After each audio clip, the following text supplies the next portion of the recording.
अस्सलाम वालेकुम dear students, आज हम चैप्टर 10 का फर्स्ट प्रोग्राम करते हैं। Write a program that display a message and value of integer and character variables. इसमें सबसे पहले जो है हम डिस्कस करेंगे, स्टेटमेंट को समझेंगे। स्टेटमेंट को जब समझ लेना आपने तो फिर आपको प्रोग्राम जो है वो लिखने में आसानी होगी। सबसे पहले write a program that display, जहाँ पे डिस्प्ले का वर्ड आता है मतलब आपने प्रिंटफ का फंक्शन वहाँ पे यूज़ करना है। Display a message means to say that कोई मैसेज डिस्प्ले करवाना है। And values of integer and character variable means to say that आपको एक इंटीजर वेरिएबल लेना पड़ेगा और एक कैरेक्टर वेरिएबल लेना पड़ेगा, और इंटीजर और कैरेक्टर वेरिएबल की वैल्यूज़ को आपने प्रिंटफ के फंक्शन में डिस्प्ले करवाना है। प्रोग्राम में सबसे पहले आपने हेडर फाइल्स को लिखना है। हेडर फाइल्स को लिखने के बाद मैं थोड़ा सा आपको एक वे बता देती हूँ। जब आपने कोई भी प्रोग्राम लिखना है सबसे पहले आप हेडर फाइल लिखें, hash include studio dot h, hash include conio dot h, फिर उसके बाद आप वाइड मेन लिखें। वाइड मेन के बाद आप पैरेंथेसिस लगाएं। ये बेसिक स्ट्रक्चर आप हर एक प्रोग्राम में ऐड करेंगे। फिर उसके बाद आपने इंटीजर और कैरेक्टर कोई भी वेरिएबल ले लेना। ज़रूरी नहीं है कि आप बुक को ही फॉलो करें, आप इंटीजर और कैरेक्टर कोई भी वेरिएबल ले सकते हैं। आपकी बुक पे इसने लिखा हुआ है इंटीजर n का वेरिएबल लिया, हम a भी ले सकते हैं, b भी ले सकते हैं, कुछ भी ले सकते हैं। सपोज़ हम a वेरिएबल लेते हैं, उसकी वैल्यू हम 10 रख देते हैं, 20, 30, 40 आप कोई भी वैल्यू रख सकते हैं। कैरेक्टर टाइप का आपने एक वेरिएबल लेना है, कैरेक्टर c ले लें, ch आपकी बुक पे लिया हुआ है। आपको पता है कैरेक्टर टाइप के वेरिएबल की वैल्यू जो है हमने सिंगल कोटेशन मार्क में लिखनी होती है। फिर उसके बाद आप इन वैल्यूज़ को पकड़ के प्रिंटफ के फंक्शन में डिस्प्ले करवाएं, तो ये सिंपली आपका प्रोग्राम हो सकता है। लाइक आप मॉडुलस डी मॉडुलस सी लगा के डबल कोटेशन मार्क के बाद कोमा लगाएं और इन दोनों वेरिएबल्स को लिख दें ए एंड सी और देन सेमी कॉलन। इसकी आउटपुट आएगी, अगर हम इसकी आउटपुट देखें तो मॉडुलस डी है मतलब इंटीजर वेरिएबल, तो इसकी वैल्यू आएगी हमारे पास 10। नेक्स्ट जो है वो मॉडुलस सी लगाया हुआ है तो इसकी वैल्यू हमारे पास ए है तो 10a आ जाएगी। अब आपकी बुक से डिस्कशन करते हैं। आपकी बुक पे दो वेरिएबल लिए हैं, इंटीजर और कैरेक्टर। इंटीजर n जो है उसकी वैल्यू 10 है, कैरेक्टर की वैल्यू जो है इसने स्टैटिक ली हुई है सिंगल कोटेशन मार्क में। फिर इसने ये क्लियर स्क्रीन का फंक्शन यूज़ किया है, ये हम चैप्टर 10 के लास्ट में पढ़ेंगे। इसका बेसिक पर्पज़ ये है कि स्क्रीन पे कोई वैल्यू जो पहले से अगर हमने प्रोग्राम लिखा हुआ है तो वो प्रोग्राम की वैल्यू जो है वो क्लियर हो जाए, हमारी स्क्रीन अगले प्रोग्राम के लिए बिल्कुल क्लियर हमें नज़र आए, ताकि इसकी आउटपुट और पिछले प्रोग्राम की आउटपुट मिक्स ना हो। इसने प्रिंटफ में टेस्टिंग आउटपुट लिखा है, इसने एज अ टेक्स्ट लिखा है। आप ये सारा कुछ एक प्रिंटफ के फंक्शन में भी यहाँ पे लिख सकते हैं डबल कोटेशन मार्क लगा के, और ये वेरिएबल आप आर्ग्यूमेंट लिस्ट में लिख सकते हैं। आप ये सारे फंक्शंस लिखने की बजाय अगर ये दो भी लिखेंगे तो भी आपको वैल्यूज़ शो हो जाएंगी। जैसे मैंने एक प्रिंटफ के फंक्शन में दोनों वेरिएबल की वैल्यूज़ लगा के तो आउटपुट को शो कर दिया। इससे पहले अगर हम ये लिखेंगे तो ये टेस्टिंग आउटपुट शो होगा, देन उसकी वैल्यू और ये आपका प्रोग्राम कंप्लीट हो जाता है। नेक्स्ट प्रोग्राम जो है वो 10.2 है। Write a program that adds 2 floating point numbers. Add में आपने उनको प्लस करना है 2 फ्लोटिंग पॉइंट नंबर, तो मीन्स टू से डैट हमें 2 फ्लॉट के वेरिएबल्स लेने पड़ेंगे और फ्लॉट के वेरिएबल्स में हमें पॉइंट वाली वैल्यू जो है वो रखनी पड़ेगी। And show the sum on the screen, और फिर उनका जमा करके उन दो वेरिएबल को जमा करके उनकी वैल्यू को स्क्रीन पे प्रिंटफ के फंक्शन में शो करवाना है। सबसे पहले आप स्टेटमेंट को समझा करें कि दो floating point float data type के दो वेरिएबल लेंगे, फिर उनको जमा करेंगे और उनका जमा करके जो आंसर आएगा वो हम जो है वो इसमें प्रिंटफ के फंक्शन में डिस्प्ले करेंगे। So let's start. सबसे पहले उसी तरह हम क्या करेंगे, हम बेसिक स्ट्रक्चर इसका रखेंगे, hash include studio dot H. Basic structure जो है हर प्रोग्राम में हम मस्ट ऐड करते हैं, इसको आपने जो है वो रट्टा लगा लेना है, hash include conio dot H. उसके बाद वाइड मेन फंक्शन आप लोगों ने लगाना है।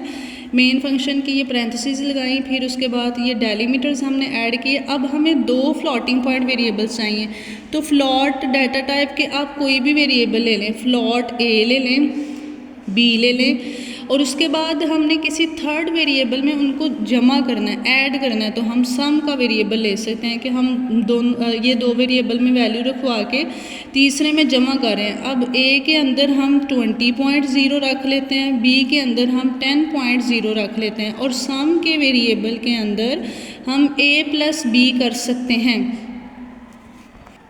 ये डेलीमीटर हम रिमूव करते हैं, हम नेक्स्ट कंटिन्यू करते हैं। लास्ट पे आपने सेमीकोलन ज़रूर लगाना है हर स्टेटमेंट के बाद, सॉरी मैं स्किप कर गई थी। फिर यहाँ पे ये जो है ये सम हो रहा है, यहाँ पे हमने 1, 2, 3 वेरिएबल लिए हैं, उनमें वैल्यूज़ रखी हैं, तीसरे में हम जमा कर रहे हैं, और प्रिंट एफ के फंक्शन के अंदर हमने इन वैल्यूज़ को शो करना है। प्रिंट एफ आप कोई टेक्स्ट लिख दें, लाइक सम इज़, हमारा सम जो है वो फ्लोट डाटा टाइप में आएगा, इसलिए हम यहाँ पे मॉडुलस एफ लगाएंगे, ठीक है, और हम डबल कोटेशन मार्क लगाएंगे। फिर सम हमारा किस वेरिएबल में आया है, सम में आया, तो हम यहाँ पे सम लगाएंगे, और फिर उसके बाद पैरेंथेसिस ये वाली क्लोज, सेमीकोलन, और लास्ट पे ये डेलीमीटर। अब आपकी बुक से डिस्कस करते हैं थोड़ा सा। मैंने बहुत इजी वे में आपको फ्लॉट डाटा टाइप के 2 वेरिएबल लेके तीसरे में ऐड करके इसको प्लस करके प्रिंट एफ के फंक्शन में डिस्प्ले करवाया। आप इस तरह से भी कर सकते हैं, किसी किस्म का कोई एरर नहीं आएगा। आपकी बुक पे इसने वेरिएबल 1, वेरिएबल 2 लिया हुआ है, रेस्ट का एक वेरिएबल लिया हुआ है तीसरा, लाइक जिस तरह हम सम का भी यहाँ पे वेरिएबल ले सकते हैं। उसके बाद क्लियर स्क्रीन का फंक्शन यूज़ किया हुआ है, ये ऑप्शनल है, हम यूज़ करें या ना करें ये ऑप्शनल है। उसके बाद वेरिएबल 1 है, इसमें इसने वैल्यू ये रखी हुई है, वेरिएबल 2 में ये वैल्यू रखी हुई है, और सम का जो तीसरा इसने ना रेस्ट का वेरिएबल लिया, सम का जो तीसरा वेरिएबल है उसमें इन दोनों को ऐड कर दिया प्रिंट एफ में। फिर इनकी जो है वो फॉर्मेट स्पेसिफायर को ऐड करके इक्वल किया हुआ है इसके। फिर इनसे रेलिवेंट, पहला फॉर्मेट स्पेसिफायर से रेलिवेंट वेरिएबल 1 है, दूसरे से रेलिवेंट वेरिएबल जो है वो 2 है, और तीसरा जो है वो जो सम के लिए लिया हुआ था रेस्ट वेरिएबल, वो तीसरा यहाँ पे शो है। आप ये सारा कुछ लिखने की बजाय अगर ये भी लिख देंगे ना, सम इज़, यहाँ पे मॉडुलस एफ, और यहाँ पे इसने वेरिएबल लिया हुआ रेस, तो आप यहाँ पे रेस भी लगा देंगे ना, तो उसमें जो वैल्यूज़ ऐड हो के आई हैं वो स्क्रीन पे शो हो जाएंगी। ये आपका सेकंड प्रोग्राम जो है वो कंप्लीट होता है। यहाँ पे मैंने आपको सेपरेटली कंसेप्ट क्लियर करने के तौर पे सेपरेटली समझाया है, आप बुक को भी कॉपी कर सकते हैं। अगर आप ऐसे भी प्रोग्राम करेंगे तो किसी किस्म का कोई प्रॉब्लम नहीं होगा।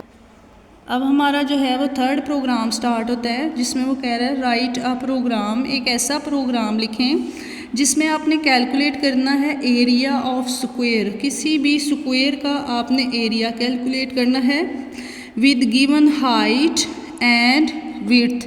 मीन्स टू से डैट आपने हाइट और विड्थ का जो वेरिएबल है वो आपने लेना है, और आपको पता है एरिया मोस्टली जो है वो फ्लॉट में भी हम ले सकते हैं, इंटीजर में भी जा सकता है। कोशिश ये करें कि इंटीजर टाइप के वेरिएबल लें।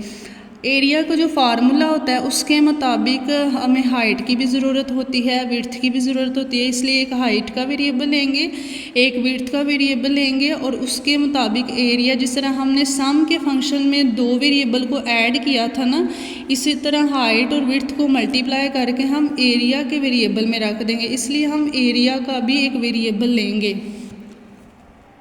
स्टेटमेंट को समझने के बाद हम सबसे पहले हम जो है वो बेसिक स्ट्रक्चर लिखेंगे। Hash include studio.h angle braces, hash include con.io.h wide main. Next फिर जो है हम हाइट और विड्थ का वेरिएबल लेंगे, हम इंटीजर में आप हाइट के लिए h ले लें, विड्थ के लिए w ले लें, और एरिया के लिए जो एरिया लिखा हुआ है उसी का वेरिएबल लगाएं, सेमीकोलन। अब आपको पता है हमारी हाइट और विड्थ की वैल्यू लेंगे और उनको मल्टीप्लाई करके हम एरिया में रख देंगे। चूँकि ये इंटीजर है, हम हाइट के लिए आपकी बुक पे 5 लिया हुआ है, विड्थ के लिए इसने 4 लिया हुआ है। और एरिया में हम क्या करेंगे, दोनों को हमारी जो हाइट है उसको क्रॉस कर देंगे विड्थ के साथ। सॉरी, सेमीकोलन आप साथ साथ लगाएं, सेमीकोलन के बगैर मिस्टेक होगी। अब जब इन दोनों को मल्टीप्लाई कर देना तो हमने प्रिंट एफ के फंक्शन में जो है इनको शो कर देना। तो सिंपली आप क्या करें, प्रिंट एफ का फंक्शन लगाएं। प्रिंट एफ ये किस में है, इंटीजर में है, तो इसका आप लगाएं मॉडुलस डी लगाएं आप, डबल कोटेशन मार्क कोमा, और सिंपली आप एरिया का वेरिएबल यहाँ पे लिख दें। फिर उसके बाद पैरेंथेसिस क्लोज सेमीकोलन और यहाँ पे पैरेंथेसिस। ये छोटा सा आपका प्रोग्राम है। आपने हाइट और विड्थ का सबसे पहले आपने बेसिक स्ट्रक्चर लेना है, डेलीमीटर्स लगाएं और उनके दरमियान आप हाइट और विड्थ का वेरिएबल लें। इन दोनों को आपको पता है मल्टीप्लाई करने से हमारे किसी भी स्क्वायर का जो एरिया होता है वो हाइट और विड्थ को मल्टीप्लाई करने से आता है। तो इनको सबसे पहले हम डिक्लेयर करेंगे। डिक्लेयर करने के बाद हम हाइट का वेरिएबल लेंगे, विड्थ का वेरिएबल लेंगे, इनको मल्टीप्लाई करके हम एरिया में रख देंगे और उसी एरिया को उठा के हम प्रिंट एफ के फंक्शन में डिस्प्ले जब करेंगे तो क्या होगा, हमारी वैल्यू स्क्रीन पे जो है वो एरिया की शो हो जाएगी। अब आपकी देखते हैं, वही इसने हेडर फाइल्स ली हैं, मेन फंक्शन और विड्थ और एरिया का वेरिएबल लिया हुआ है इसने, हाइट का वेरिएबल। आप एच डब्ल्यू भी ले सकते हैं, एरिया के लिए आप ए भी ले सकते हैं, लेकिन आपकी बुक को मैं इसलिए फॉलो करवा रही हूँ तो स्टूडेंट्स को समझ बुक से ही आती है। हाइट के लिए उसने 5 लिया, विड्थ के लिए 4, और दोनों को मल्टीप्लाई करके इसकी जो वैल्यू है वो एरिया में रखवा दिया और वही एरिया इसने इसमें शो करवा दिया। और साथ इसने वो लगाया हुआ है, टेक्स्ट लगाया हुआ है एरिया। इसकी आउटपुट ऐसे आएगी, area of square equal, multiply करने से दोनों को आएगा 5 4 20। तो ये ऐसे आपकी स्क्रीन पे डिस्प्ले हो जाएगा। ये आज के आपके 3 प्रोग्राम थे चैप्टर 10 के। होप कि आप सारे स्टूडेंट्स को समझ आ गई होगी। तो किसी स्टूडेंट को अगर कोई क्वेश्चन है, कोई क्यूरी है तो वो पूछ सकता है। आज के लिए इतना ही, नेक्स्ट हम टॉपिक नेक्स्ट वीडियो में डिस्कस करेंगे। अल्लाह हाफिज़।